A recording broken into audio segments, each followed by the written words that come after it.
Assalamualaikum warahmatullahi wabarakatuh. Kembali lagi dengan aku Latifatul Zahro. Hari ini aku akan menjelaskan tentang sejarah gerakan pembaharuan Islam di dunia. Materi ini diajarkan di kelas 11 semester genap mata pelajaran sejarah kebudayaan Islam. Sebelumnya kita akan membahas tentang definisi pembaruan. Pembaruan dalam Islam atau tajdid adalah upaya-upaya untuk menyesuaikan paham keagamaan Islam dengan perkembangan baru yang ditimbulkan oleh kemajuan ilmu pengetahuan dan teknologi modern. Istilah tajdid itu sendiri memiliki arti yang lebih luas, diantaranya adalah reformasi, purifikasi, modernisme, dan sebagainya. Tokoh-tokoh yang menjadi pembaru Islam ada banyak. Pada kali ini saya akan menjelaskan tentang 5 tokoh yang menjadi tokoh pembaruan Islam. Yang pertama yaitu Muhammad Ali Pasha, kemudian Jamaluddin Al-Afghani, Muhammad Abduh, Muhammad Rashid Ridho, dan Muhammad Iqbal. Pertama, Muhammad Ali Pasha lahir bulan Januari 1765 di Kawalia, Albania, Yunani, dekat pantai Macedonia, dan meninggal di Alexandria, Mesir pada tahun 1849. Daerah tersebut merupakan wilayah kekuasaan Daulah Utsmani. Ayahnya bernama Ibrahim Aga. Beliau adalah orang yang cerdas dan tangkap. Awalnya dia menjadi pemungut pajak, lalu diangkat menjadi menantu gubernur. Setelah masuk militer, dia menjadi wakil perwira dan masuk area Mesir. Setelah tentara Prancis keluar dari Mesir di tahun 1801, Muhammad Ali Pasha turut memainkan peran penting dalam dunia politik.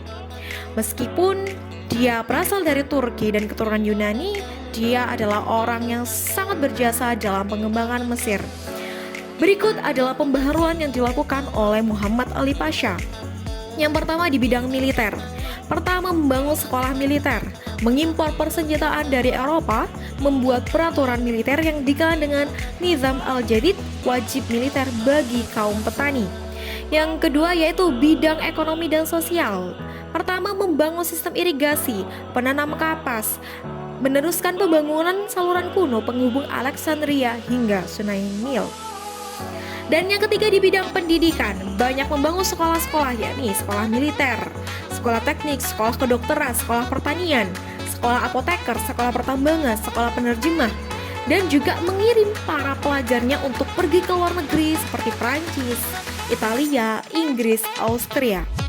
Ada juga yang dilakukan yaitu penerjemahan buku-buku, yang selanjutnya menerbitkan majalah Al-Waqi' Al-Misriyah. Dan salah satunya yang dapat dilihat hingga sekarang yaitu berdirinya Masjid Al-Bastar di Kairo, Mesir. Itu merupakan hasil dari Muhammad Ali Pasha ketika berkuasa di Mesir. Yang selanjutnya Jamaluddin Al-Afghani. Jamaluddin Al-Afghani dilahirkan di Asadabad dekat Kandahar di distrik Kabul, Afghanistan. Pada tahun 1838 Masehi, ayah Afghani adalah Sayyid San, dikenal dengan gelar Sadar al-Husain. Beliau keturunan Husain ibnu Ali radhiyallahu an dari pihak Ali at-Tirmizi. Al-Afghani menguasai ilmu keagamaan, filsafat, hukum, sejarah, metafisika, kedokteran, sains, astronomi, dan astrologi. Menjadi asisten Pangeran Dost Muhammad Khan tahun 1864, Al-Afghani diangkat menjadi penasehat Sir Ali Khan dan beberapa tahun kemudian diangkat menjadi Perdana Menteri oleh Muhammad A'zam Khan. Dan ketika Inggris melakukan ekspansi dan ikut campur dengan pemerintahan Al-Afghani, Al-Afghani memutuskan untuk pindah dari Kabul ke Mekah.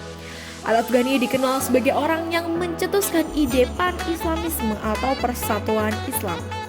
Pemikiran yang dilakukan oleh Jamaluddin Al-Afghani yaitu pertama, kemudian Islam bukan disebabkan karena Islam tidak sesuai dengan perkembangan zaman dan perubahan kondisi. Kemudian Islam itu disebabkan oleh berbagai faktor.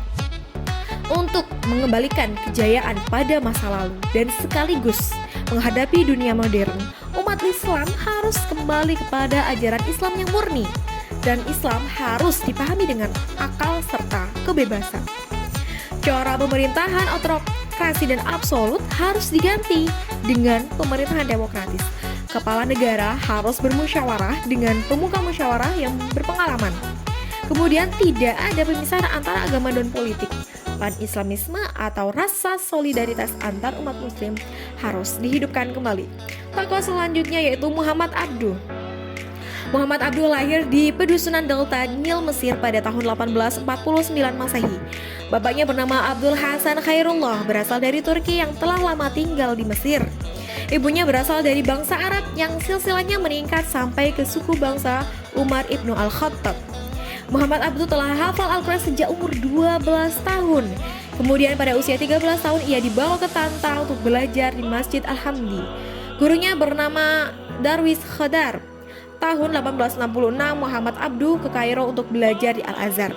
Di bawah bimbingan Al-Afghani, dia mulai memperluas studinya sampai meliputi filsafat dan ilmu tafsir.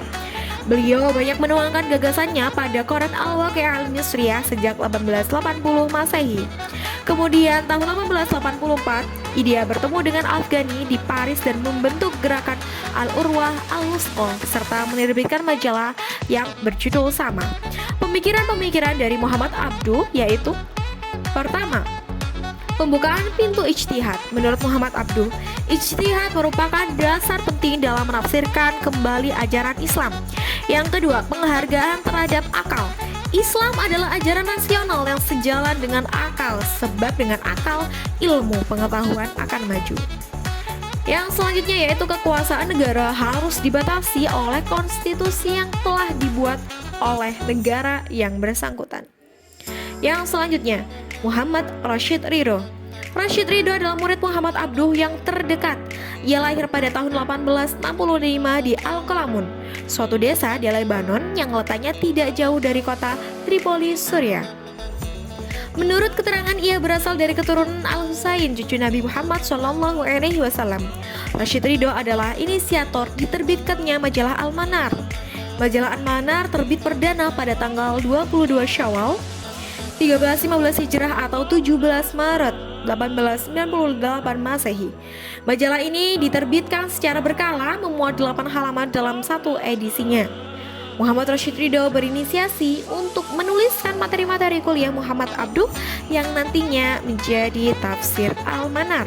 Pemikiran yang dilakukan oleh Muhammad Rashid Ridho adalah: pertama, sikap aktif dan dinamis di kalangan umat Islam harus ditumbuhkan. Umat Islam harus meninggalkan sikap dan pemikiran kaum Jabariyah. Akal dapat dipergunakan untuk menafsirkan ayat dan hadis tanpa meninggalkan prinsip umum. Umat Islam menguasai sains dan teknologi jika ingin maju. Kemunduran umat Islam disebabkan banyak hal, unsur bid'ah dan khurafat yang masuk ke dalam ajaran Islam. Kebahagiaan dunia dan akhirat diperoleh melalui hukum yang diciptakan oleh Allah Subhanahu wa taala. Perlu menghidupkan kembali sistem pemerintahan khalifah. Khalifah adalah penguasa di seluruh dunia Islam yang mengurusi bidang agama dan politik. Khalifah haruslah seorang mujtahid besar dengan bantuan para ulama dalam menerapkan prinsip hukum Islam sesuai dengan tuntutan zaman. Yang selanjutnya yaitu Muhammad Iqbal. Muhammad Iqbal lahir di Sialkot pada tahun 1876. Untuk meneruskan studi itu, ia kembali pergi ke Lahore dan belajar di sana sampai ia memperoleh gelar kesarjanaan MA. Pada tahun 1905 ia pergi ke negara ini dan masuk ke Universitas Cambridge untuk mempelajari filsafat. 2 tahun kemudian dia pindah ke Munich di Jerman dan disinilah ia memperoleh gelar PhD. Pada tahun 1908 ia kembali di Lahore menjadi pengacara dan dosen filsafat. Dia juga menulis buku The Reconstruction of Religious Thought in Islam. Tahun 1930 ia memasuki kancah politik. Dalam usia 62 tahun ia meninggal di tahun 1938. Pemikirannya yaitu ijtihad mempunyai kedudukan penting dalam pembaruan Islam dan ijtihad tetap terbuka. Umat Islam perlu mengembangkan sikap dinamisme dalam syiarnya. Ia mendorong umat Islam untuk bergerak dan jangan tinggal diam. Kemunduran umat Islam disebabkan oleh kekuatan dan kejemutan dalam berpikir. Hukum Islam tidak bersifat statis, tapi dengan perkembangan sesuai dengan perkembangan zaman. Umat Islam harus menguasai sains dan teknologi yang dimiliki Barat. Perhatian umat Islam terhadap zuhud menyebabkan kurangnya perhatian terhadap masalah-masalah keduniaan dan sosial kemasyarakatan. Pada intinya, gerakan pembaharuan adalah gerakan bahwa pintu ijtihad tidak pernah tertutup. Pemikiran kaum Jabariyah yang hanya menyerah saja itu tidak cocok karena Islam sendiri itu bisa mengikuti perkembangan zaman. Kita sebagai umat Islam haruslah bisa menguasai sains dan teknologi untuk Islam agar berjaya kembali. Terima kasih. Semoga bermanfaat. Wassalamualaikum warahmatullahi wabarakatuh.